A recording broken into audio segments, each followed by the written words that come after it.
शासनाने लाडकी बहीण योजनेअंतर्गत लाभ घेणाऱ्या 5 लाख महिलांना अपात्र ठरवले आहे.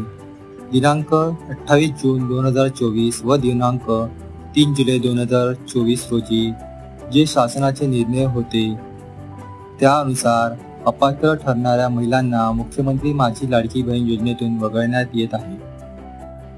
अपात्र ठरविण्यात आलेल्या लाभार्थ्यांचे विवरण खालीलप्रमाणे आहे. ज्या महिला संजय गांधी निराधार योजनेचा लाभ घेत आहेत अशी एकूण 2,30,000 महिला आहेत.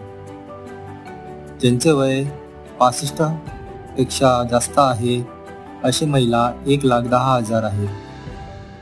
कुटुंबातील सदस्यांच्या नावे चारचाकी गाडी आणि नमो शक्ती योजनेचा लाभ घेत असलेल्या व स्वच्छेन योजनेतून नाव मागे घेणाऱ्या महिला 1,60,000 आहेत. अशा प्रकारे शासनाने एकूण 5 लाख महिलांना अपात्र केले आहे. मी या देखील तुम्हाला व्हिडिओमध्ये सांगितलं होतं की जर तुम्हाला हप्ता येत नसेल तर तुम्ही कोणत्या तरी योजनेचा लाभ घेत असणार आणि जे शासनाने अटी शर्ती घातले होते त्याचं पालन तुम्ही केलं नसणार, म्हणून तुम्हाला हप्ता येत नव्हता.